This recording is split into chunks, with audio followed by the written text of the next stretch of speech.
My son stole my life savings, but karma came knocking. A Betrayal Diaries story. I gave my son everything I had, my time, my youth, my health, and finally every single dollar I had saved over 40 years of working double shifts. And when I needed him the most, he took it all and disappeared. But this isn't a story about how I lost everything. This is a story about what happened after. Because karma doesn't forget, it just takes its time. My name doesn't matter. You can call me Eleanor. This is my story. I was 24 years old when my husband died. A construction accident. They told me a beam that wasn't secured properly. A moment of carelessness on someone else's part that took him from me in an instant. I was left with an 8-month-old baby boy, a small apartment I could barely afford, and a grief so heavy I sometimes couldn't remember how to breathe. His name was Michael, my son, the only piece of my husband I had left in this world. People tell you that time heals everything. That's not quite true. Time doesn't heal it, just teaches you how to carry the weight differently. And I learned to carry it because I had no other choice. There was a baby who needed to be fed, who needed a roof over his head, who needed a mother who showed up every single day, even when showing up was the hardest thing in the world. I took a job at a diner, first 6 a.m. to 2 p.m., on my feet the entire time, carrying plates and coffee pots and smiling at strangers even on the days I wanted to cry. Then in the evenings, I cleaned offices downtown, pushing a cart of supplies through empty hallways after everyone else had gone home. I did this for years. 2 jobs, sometimes 3 when money got tight, and always, Michael came first. I didn't have much to give him in terms of money. We lived in a small 2-bedroom apartment on the edge of town, the kind with a radiator that clanked all winter, and a landlord who took his time fixing things. But I gave him everything else I had. I read to him every night, even when I was so tired my eyes could barely stay open. I saved up for months to buy him a bicycle for his 8th birthday. I never missed a school event, a parent-teacher conference, a little league game, even if it meant asking my manager for time off I couldn't really afford to take. I wanted him to have a childhood that didn't feel like it was missing anything. And I think, for the most part, I gave him that. Michael was a bright child, charming, quick with words, the kind of boy teachers liked and other parents' kids wanted to be friends with. He had his father's easy smile and my stubbornness, a combination that made him both lovable and, at times, difficult to manage. I'll admit now, looking back, that I spoiled him in certain ways, not with money, because I didn't have much of that to spare, but with attention, with forgiveness, with second and third and fourth chances. When he got into trouble at school for talking back to a teacher, I defended him before I even heard the full story.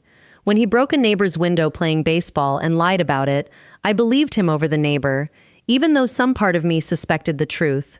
I told myself I was being a good mother, protective, loving.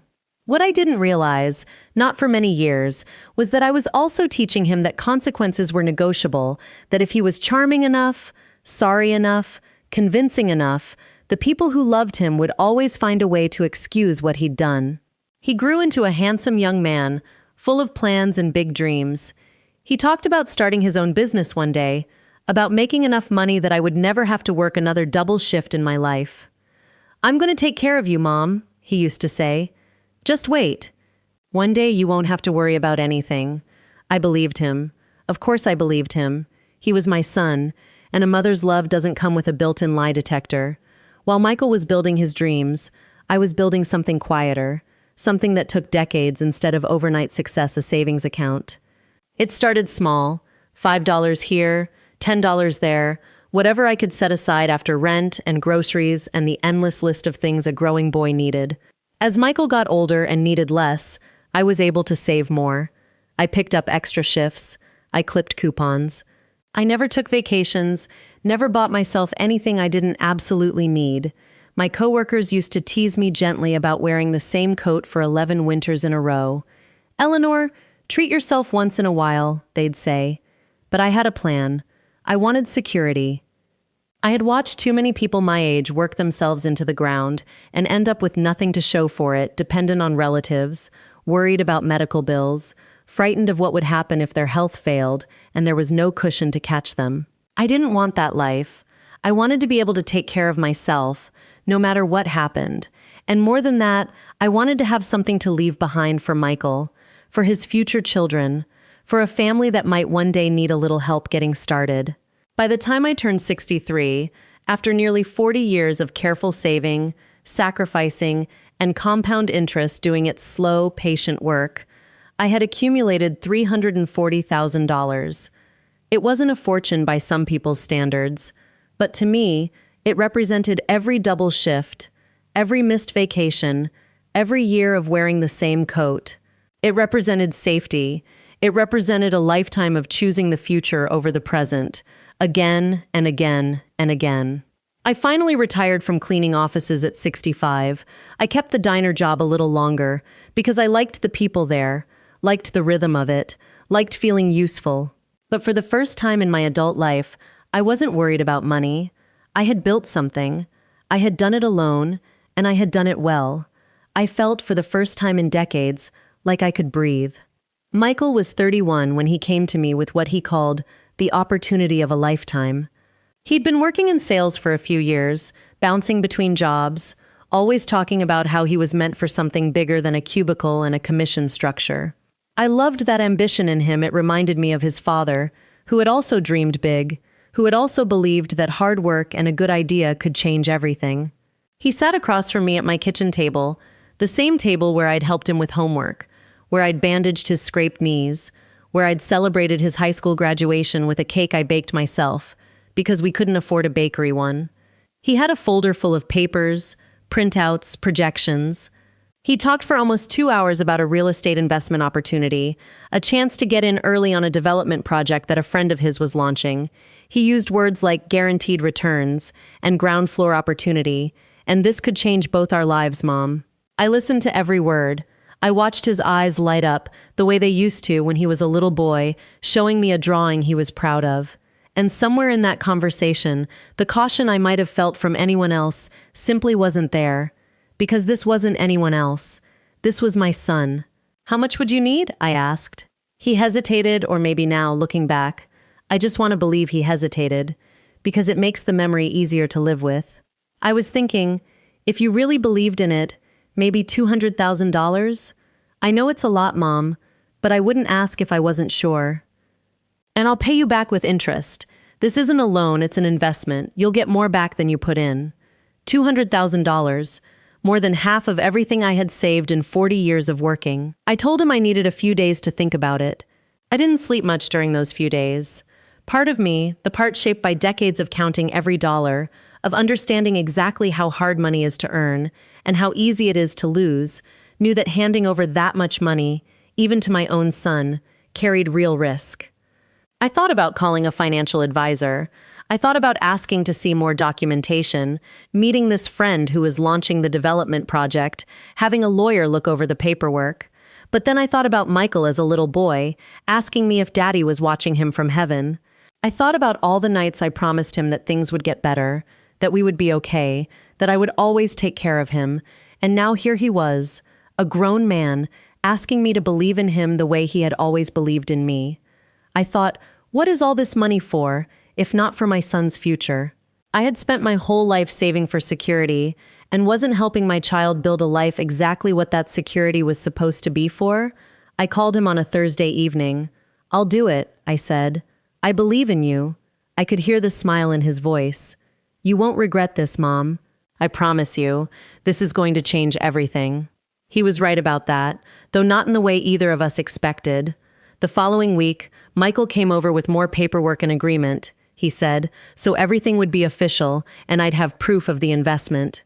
I remember sitting at that same kitchen table, reading through pages full of legal language I only partially understood, while Michael sat across from me, patient, reassuring, occasionally pointing out a clause and explaining what it meant in simple terms. "This part just says the funds are being used for the development project," he said, pointing to a paragraph. "And this is the part that matters. It says you're entitled to 12% returns annually, paid out quarterly, plus your principal back within 5 years. 12%. It sounded almost too good, and some tired, wary corner of my mind noted that. But Michael was already moving on to the next page, and I didn't want to seem like I doubted him. like I was treating my own son as a stranger trying to con me. I signed where he told me to sign. 3 days later, I transferred $200,000 from my savings account into an account Michael provided an account, he explained, that had been set up specifically for the development project, so all the investors' funds could be managed together. I remember the feeling after I hit confirm on that transfer. A strange mixture of pride and unease, like jumping off a high dive, the thrill of trusting my son with something this important, and underneath it, a small cold thread of doubt I chose not to examine too closely. I told myself that thread of doubt was just an old woman's anxiety. I told myself I was being silly. I told myself more than anything that I trusted my son. For a while, everything seemed fine. Michael called regularly, gave me updates about the project permits being filed, construction beginning, investors meeting to discuss timelines. He sent me a few photos of a construction site, a chain-link fence with a sign that read, "Coming soon, Riverside Commons." I didn't know enough about real estate development to question any of it. I just felt proud and relieved and hopeful that this really was the opportunity he'd promised it would be. Around month 4, the first quarterly payment was due. Michael called to explain there was a small delay, some paperwork with the bank, nothing to worry about, he said, just bureaucracy being bureaucracy. I told him it was fine. I wasn't in any rush for the money. I had plenty left to live on, and I trusted that it would come. By month 7, there had still been no payment, and Michael's calls had become less frequent. When I asked about it, he always had an explanation: a delay with the contractor, a permitting issue with the city, a hiccup with one of the other investors that was slowing things down. He always sounded confident, always reassured me that everything was under control, that these things happened with big projects, that I shouldn't worry. I wanted to believe him. I needed to believe him, because the alternative, the possibility that my son had lied to me, had taken almost everything I'd worked my whole life for, was too painful to even consider. So I didn't consider it, not yet. By the 9th month, something had shifted. Michael's calls, which used to come every week or two, became once a month. Then his phone started going to voicemail more often than not. Text messages I sent got short replies, sometimes hours or days later. Busy with the project, will call soon. Or, everything's fine, don't worry. I started to feel something I hadn't let myself feel before. Fear. I drove past the address he'd mentioned once, the site of Riverside Commons. I found an empty lot with a faded, weathered construction sign. No visible activity. No workers, no equipment. Weeds had grown up through cracks in a section of concrete that looked like it had been poured over a year ago and simply abandoned. I sat in my car outside that empty lot for almost an hour, staring at that sign, my hands shaking on the steering wheel. I told myself there could be an explanation. Maybe the project had moved to a different phase. Maybe construction was happening somewhere else and I had the wrong address. Maybe. I drove home and called Michael 6 times that day. He didn't pick up once. It took 2 more weeks before Michael finally answered one of my calls. His voice sounded different, tired, guarded, like a man bracing for impact. "Michael," I said, trying to keep my voice steady, "I drove by the development site. There's nothing there. No construction. Nothing. Please tell me what's going on." There was a long silence on the other end of the line. Long enough that I thought the call had dropped. "Mom," he finally said, "I need you to not panic, okay? There were some complications with the project. The main investor pulled out. The whole thing kind of fell apart." "Fell apart," I repeated. My mouth had gone dry. "Michael, where's my money?" Another silence. And then, in a voice so quiet I almost couldn't hear it, "It's gone, Mom. I'm so sorry. I used some of it to try to cover the gap when the investor pulled out, and then I made some bad decisions trying to fix it. And it's gone. All of it." The words didn't feel real. I remember standing in my kitchen, the same kitchen where he'd once shown me those hopeful printouts, and feeling like the floor had opened up beneath me. "All of it?" I whispered. $200,000, Michael. 40 years. That was 40 years, Michael. "I know," he said. "I know, Mom. I'm going to fix this. I promise. Just give me some time." I asked him 100 questions that day: where exactly the money had gone, who this main investor was, whether there was any paperwork, any recourse, any way to get even part of it back. His answers were vague, contradictory, full of gaps that didn't add up, and somewhere in the middle of that conversation, a terrible cold realization began to settle into my chest. I didn't think there had ever really been a development project at all, not the way he'd described it. I didn't say that thought out loud. I don't think I was ready to say it out loud, even to myself. In the weeks that followed, I did something I hadn't done in years. I hired a lawyer, a young woman named Patricia, recommended by a friend from the diner, who specialized in financial disputes and elder fraud cases. I brought her every piece of paperwork Michael had given me, every bank statement, every text message. What Patricia found, after weeks of digging, broke something in me that I don't think ever fully healed. There was no development project. There never had been. The friend Michael claimed was launching Riverside Commons didn't exist. Or rather, he existed, but had no connection to any real estate venture. He was an old college acquaintance of Michael's, who, when Patricia's investigator finally tracked him down, had no idea his name had been used this way. The $200,000 I had transferred went into an account that, within 3 months, had been drained through a series of transfers to pay off credit card debt Michael had accumulated, to cover the lease on a car far more expensive than anything he could actually afford, to fund what appeared to be a gambling habit that had spiraled out of control over the previous 2 years. And this was the detail that broke me most of all, to support a relationship with a woman he had been secretly seeing, showering her with gifts, trips, and money while telling me nothing about her existence at all. There was no investment. There was no business.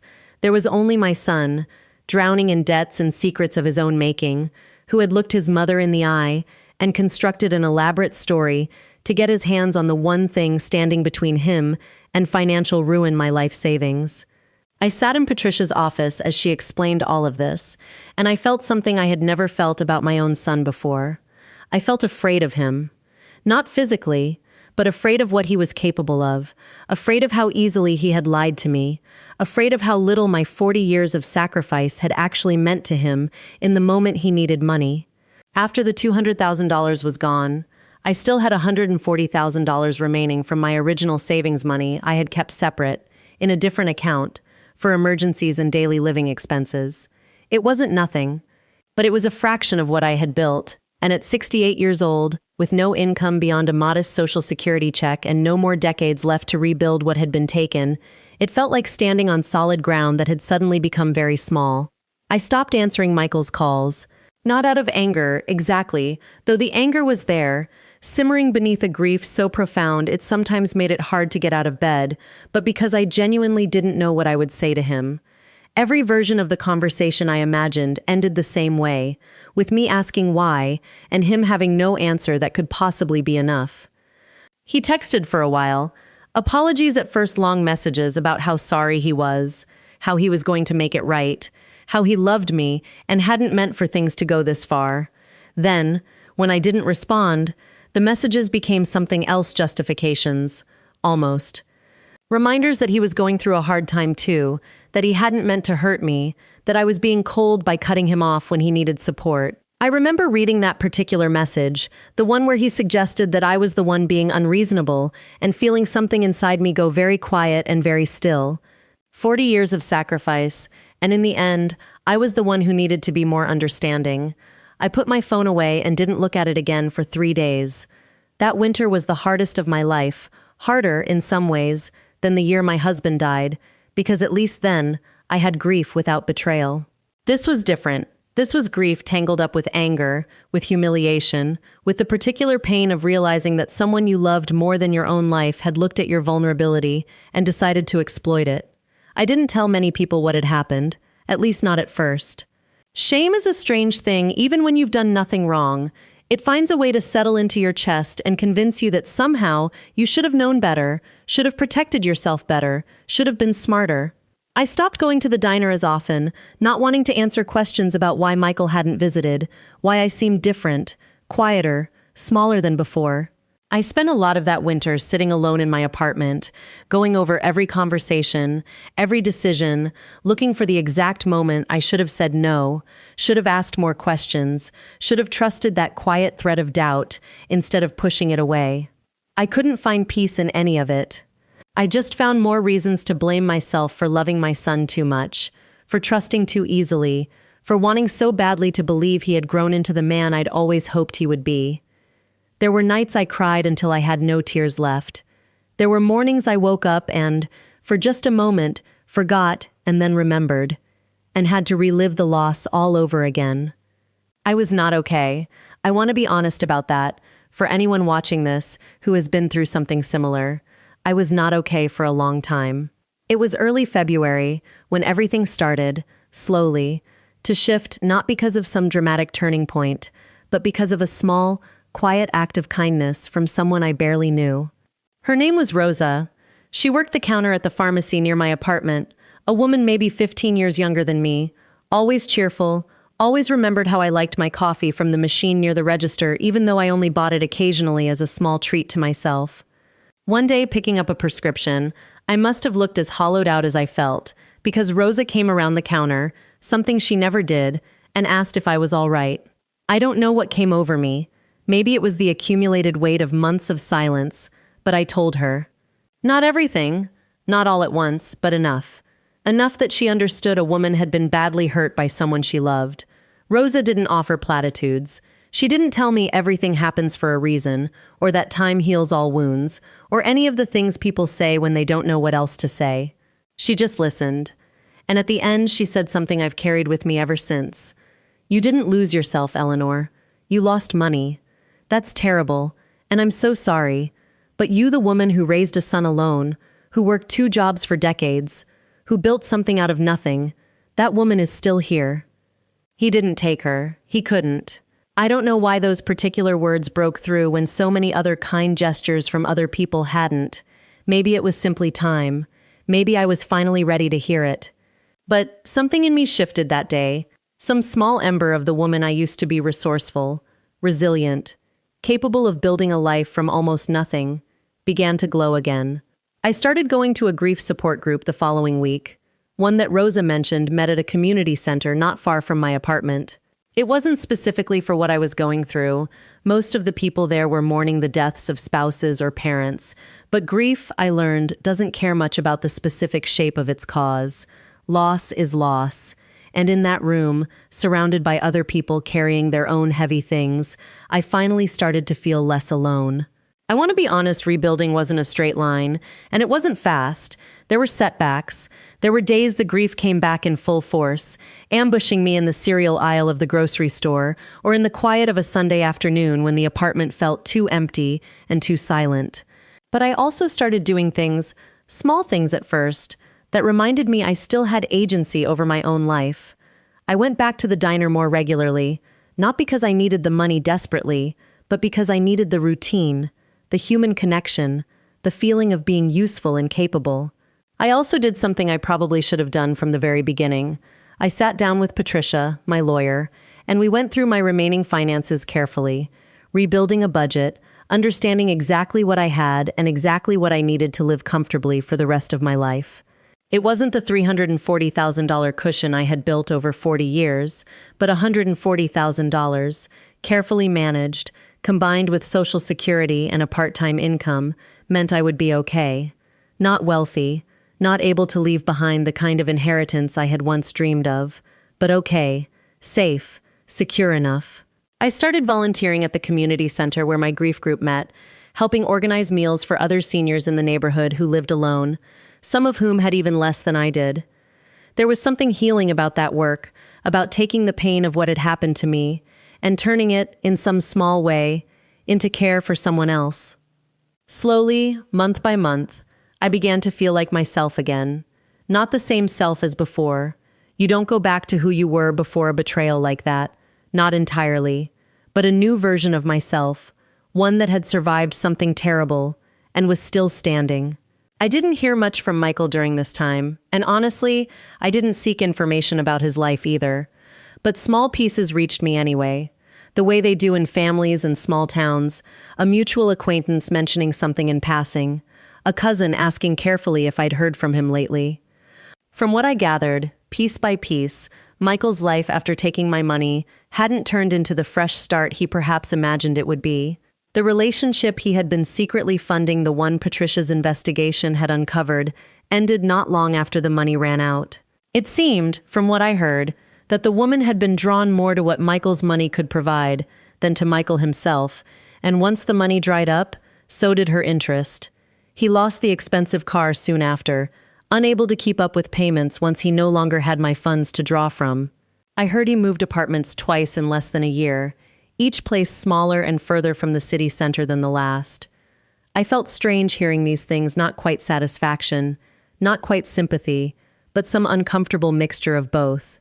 Despite everything, despite the anger that still lived in me, some old maternal instinct still flinched at the thought of my son struggling. But another part of me, a part I was only beginning to fully accept, thought, perhaps this is simply what happens when the choices we make finally catch up with us. I didn't reach out. I wasn't ready. I still had my own healing to do, and I had learned, painfully, that healing required distance. What I didn't fully understand until much later, almost 2 years after that terrible phone call in my kitchen, was how much worse things had actually become for Michael. The gambling problem that had contributed to draining my savings in the first place hadn't stopped once the money was gone. If anything, it had gotten worse, the way these things often do, chasing losses with the desperate hope of one big win that would fix everything. He borrowed money from friends, and then from friends of friends, and eventually from people who were far less patient and far less forgiving than his own mother had been. I learned later that he took out high-interest loans from predatory lenders, the kind that prey specifically on people too desperate or too embarrassed to seek help through more legitimate means. He fell behind on those payments too. By the time 2 years had passed since he took my $200,000, Michael was, by every account I eventually heard, in a financial hole far deeper than the one he had once climbed out of using my life savings. Except this time, there was no trusting mother's account to drain. There was no one left to ask. I want to pause here and say something important. For anyone watching this who might be waiting for a moment of pure triumph, some satisfying scene where the villain gets exactly what's coming to them, and the story wraps up neatly. Life is rarely that clean. What was coming for Michael wasn't some dramatic, cinematic justice. It was something quieter, and in many ways sadder, the slow, grinding consequence of years of choices, finally catching up all at once.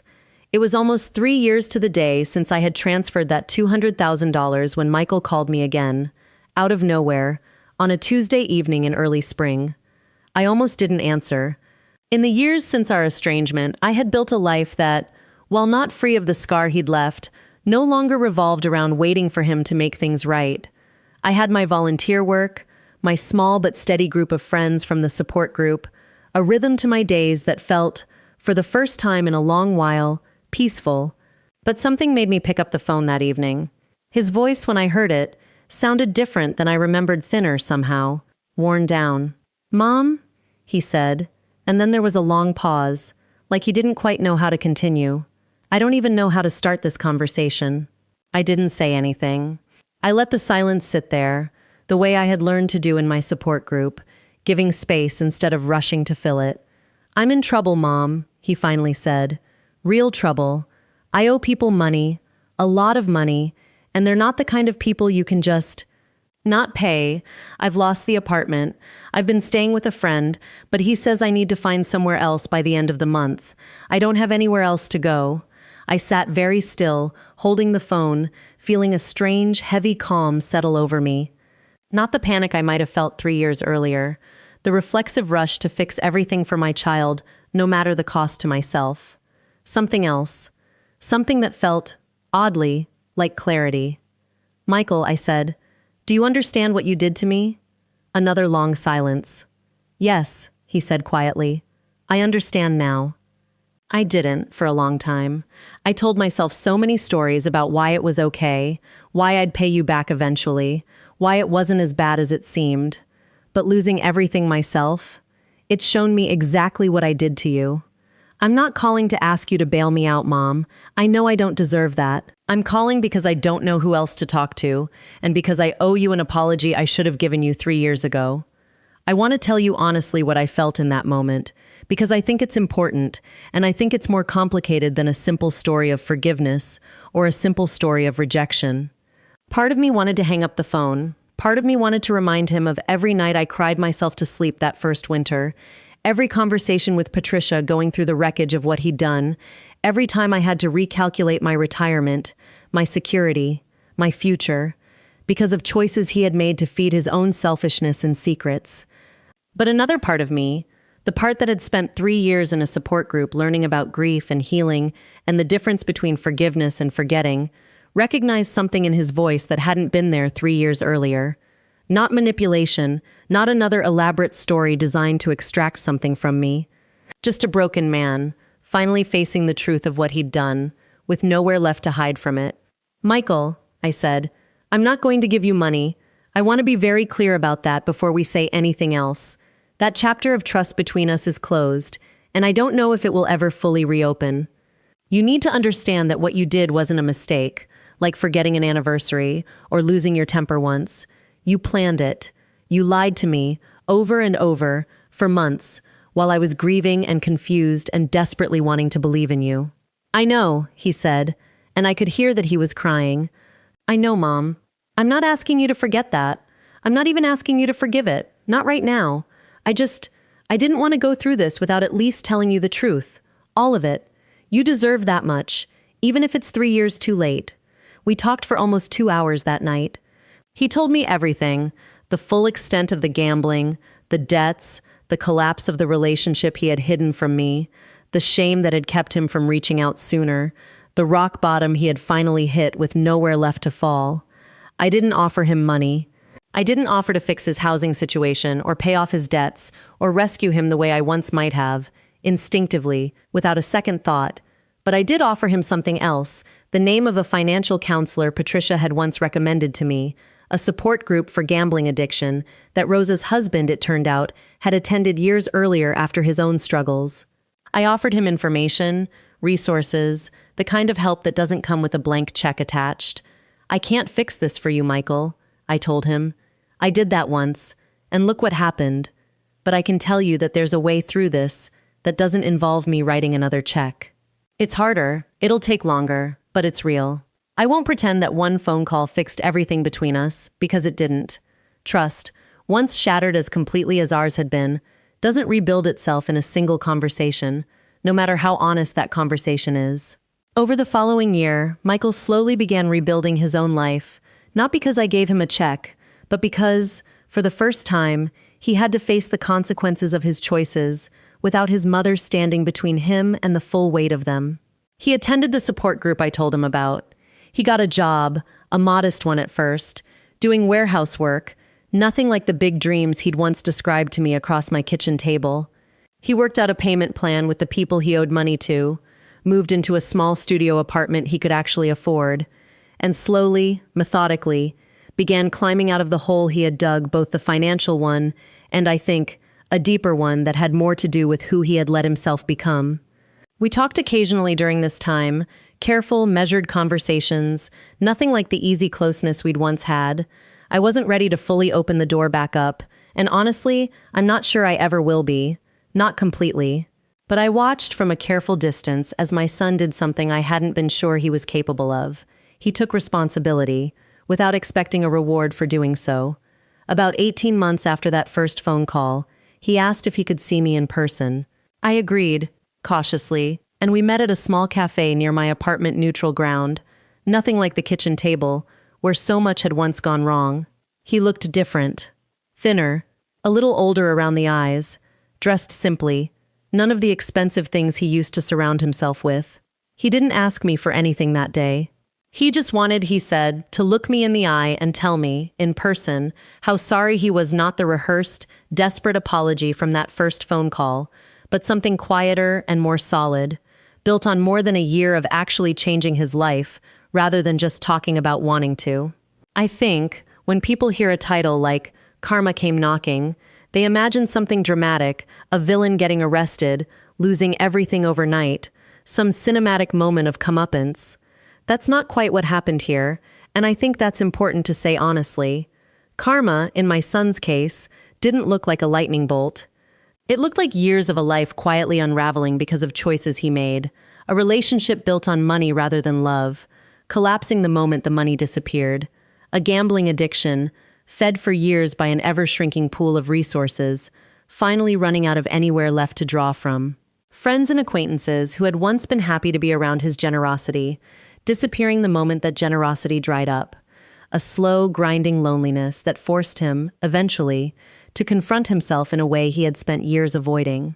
It wasn't satisfying in the way a movie villain's downfall is satisfying. It was sad, mostly. Watching my son hit rock bottom wasn't a moment of triumph for me. It was simply the moment where the truth of what he'd built for himself finally became impossible to hide from, for him or for anyone else. But there was justice in it, in a quieter way.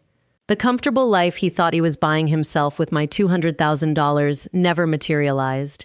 The relationship he prioritized over honesty with his own mother didn't last.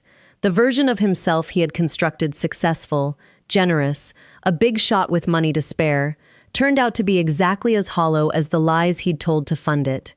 And in the end, the only way back to any kind of stability was through the same kind of thing I had spent my whole life doing: hard work, small, steady steps, taking responsibility instead of looking for a shortcut. It's been almost 4 years now since that phone call in my kitchen, since Michael sat across from me with his folder full of hopeful printouts and changed both of our lives. Our relationship today is not what it once was, and I've made peace with the fact that it may never fully be. There's a version of trust between mother and son that, once broken this severely, doesn't simply reset. We see each other now, occasionally dinner every few weeks, a phone call on Sundays. He's stayed at his warehouse job, worked his way up to a supervisor position, and from what I can tell, stayed honest about money in a way he never was before. He still attends his support group even years later, understanding, I think, that the pull toward those old patterns doesn't simply disappear because you've had one hard lesson. I never got my $200,000 back, and I've made peace with that too, as much as anyone can make peace with losing 4 decades of sacrifice. I live more modestly now than I once planned to, but I live with dignity, with a community around me that I built in the aftermath of losing so much, and with a clearer understanding of my own strength than I ever had before this happened. If you had told me, during that loneliest winter, 4 years ago, that I would eventually find my way back to something resembling peace, I don't think I would have believed you. But I did, not because the pain disappeared, and not because everything was magically fixed, but because I learned, slowly and painfully, that I was capable of rebuilding again, even after losing something I never imagined I could lose. If you're watching this because something similar happened to you, because someone you trusted, someone you loved, took something precious from you, and left you to pick up the pieces, I want you to hear this clearly. What happened to you is not a reflection of your worth, your intelligence, or how much you deserve to be loved. It's a reflection of the person who chose to betray that trust. I spent months blaming myself for trusting my own son. I want to tell you now what it took me a long time to understand: loving someone, believing in someone, wanting the best for someone. These are not character flaws. They're not weaknesses to be ashamed of. The failure, when it happens, belongs entirely to the person who exploited that love, not to the person who gave it honestly. And if you're someone who has done something like what Michael did, who has taken advantage of someone who loved and trusted you, I hope his story shows you something too. The shortcuts, the lies, the easy money taken from someone who would have given you the world if you'd only asked honestly, none of it holds. Eventually the truth surfaces. Eventually the foundation built on lies collapses. The only way through is the hard way, the honest way, the way that takes years instead of moments. I don't know if Michael and I will ever have the relationship we once had, but I know that both of us are more honest people now than we were 4 years ago, even though the road to get here was paved with more pain than either of us should have had to carry. Those 6 words changed both of our lives forever. Michael rested both hands on the black folder. For a long moment, neither of us spoke. The silence felt strange, heavy, almost rehearsed. He looked at me, then down at the folder again, almost as if he was waiting for the perfect moment. Finally, he smiled. "Mom?" I think we're standing at the edge of something incredible. I laughed softly. You sound like one of those businessmen on television. He grinned. Maybe. But I'm serious. He slowly opened the folder. Inside were dozens of neatly organized papers, colorful charts, financial graphs, photos of modern office buildings, construction projects, luxury apartment complexes. Everything looked professional. Far more professional than anything I had ever seen. He slid one page toward me. This company is expanding faster than anyone expected. I adjusted my glasses. The page was filled with numbers. Projected profits, investment percentages, growth forecasts. None of it made much sense to me. I don't understand these things. I know. That's why I'm explaining everything. His voice remained calm, patient, exactly like someone teaching a child. The wealthy don't keep money sitting in banks. They make their money work. I smiled. You've said that before. Because it's true. He pointed at one graph. Look, if someone invested 5 years ago, they tripled their money. Another page. These investors doubled theirs. Another. This man retired at 50. He looked directly into my eyes. Mom, this isn't gambling. This is opportunity. I nodded slowly. It certainly looked convincing. He had answers for everything.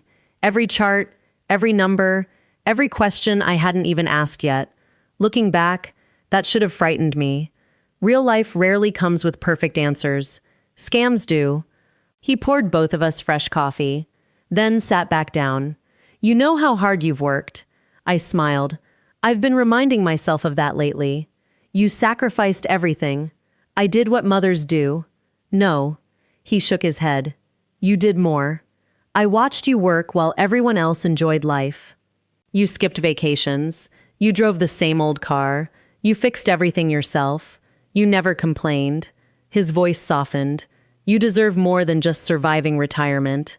Those words reached somewhere deep inside me. Every sacrifice, every lonely night, every overtime shift.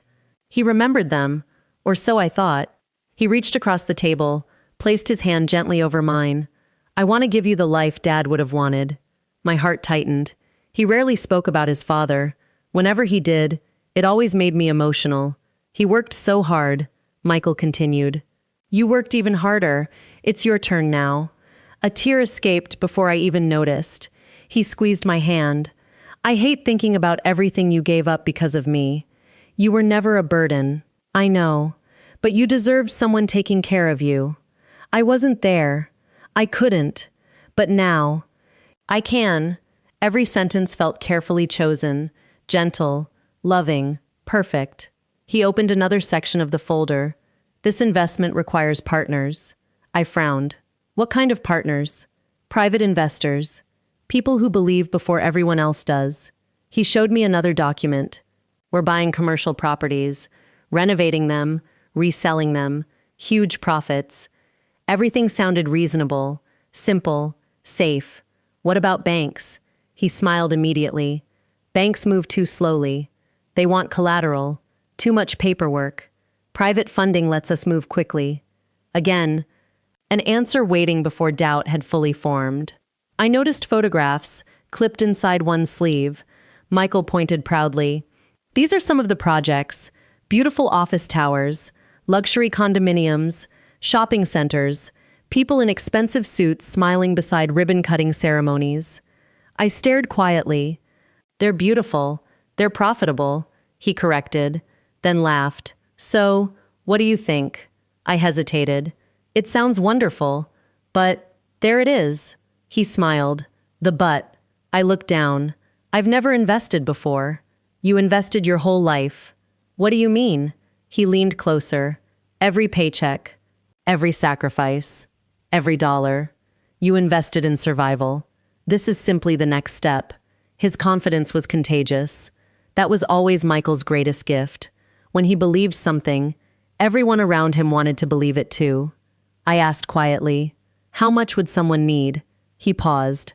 Long enough to seem thoughtful. Honestly, I wasn't planning to ask you. Relief washed over me. Oh, I wanted to tell you first. I'd never pressure you. He closed the folder halfway. I'll find another investor. We'll be okay. The conversation shifted. We spoke about ordinary things, movies, neighbors, my retirement plans. Yet, I noticed something. Every few minutes, Michael would glance at the folder, almost sadly, as if watching a dream slip away. When I stood to leave, he walked me downstairs. The night air was cool. He hugged me, longer than usual. I love you, Mom. I love you too. You know, what? If Dad were alive, I think he'd tell you to enjoy everything you earned. I smiled sadly. I hope so. He nodded. I know so. Driving home, his words stayed with me. Enjoy everything you earned. It sounded so simple, so reasonable. Yet, sleep refused to come that night. I kept staring at the ceiling, thinking, $340,000, 40 years, every penny attached to a memory. Could money really grow that much? Had I been too afraid my entire life? Maybe people who became wealthy simply understood things I never did. The next morning, I visited the bank, not to withdraw anything, just to ask questions. Linda smiled the moment she saw me. Retirement treating you well? So far. I have a question. Of course. What happens if someone wants to invest their savings? She looked interested. What kind of investment? I'm not sure. My son mentioned commercial property. Linda nodded slowly. There are many legitimate investments. But there are scams too. I laughed nervously. My Michael wouldn't get involved in anything dishonest. I'm sure. She smiled politely. But always read everything. Never rush. Her advice seemed sensible. Still, somehow, it also felt unnecessary. Michael wasn't a stranger. He was my son. Why would I investigate my own child? That afternoon, Michael called. Mom, how's your day? Good. I stopped by the bank. A brief silence. Oh? I asked about investing. What did they say? They said to be careful. He chuckled. They have to say that. They sell bank products. If everyone invested privately, they'd lose customers. I hadn't considered that. Maybe he had a point. He continued speaking casually. No pressure. I just wanted you to understand the opportunity. I appreciate that. And Mom, yes, if you decide not to, I'll still love you exactly the same. The conversation ended, but those words echoed louder than everything else. No pressure. The funny thing about emotional pressure is that the people using it rarely call it pressure. 3 days passed, then 4. I couldn't stop thinking. One afternoon, Michael appeared at my front door carrying takeout. Thought I'd surprise you. We ate together, laughed, watched an old movie, exactly like we had dozens of times before. As he prepared to leave, he sighed. What? He hesitated. It's nothing. Tell me. The investors met today. And? We're short. How much? He forced a smile. Doesn't matter. We'll figure something out. I felt guilty, even though I had done nothing wrong. He continued putting on his jacket. I just hate missing opportunities. You've worked your whole life. I wanted this to change everything. My chest tightened. I'm sorry. He looked surprised. For what? I couldn't help. He smiled warmly. You've already helped more than anyone. He hugged me, then quietly walked toward the door. Something inside me refused to let him leave. Michael, he turned. If someone did invest, what would happen? Hope flickered across his face, only for a second, then disappeared beneath careful restraint. It depends. How much? I swallowed. I don't know. He looked uncomfortable. I don't want to discuss numbers, only if you're comfortable. His hesitation made him seem honest. Looking back, I realized the performance deserved an award. I walked into my bedroom, opened the old metal safe. Inside lay decades of discipline, saving certificates, statements, account information. 40 years, resting inside one small box. When I returned, Michael wasn't looking at me, almost as if he refused to pressure me. I have my retirement. His eyes widened slowly. No, I can't. I won't take your retirement. I want to help. He shook his head immediately. No, I'd never forgive myself. Every refusal made me want to insist even more. It felt noble, responsible. Exactly the reaction any loving son should have. I reached for his hand. You promised you'd take care of me. I did. Maybe this is how we both take care of each other. He lowered his head, silent. Then, almost whispering, I'll make you proud. Those words sounded beautiful. I believed every one of them. I had no idea that before the month was over, my 40 years of sacrifice would exist only as numbers on someone else's screen.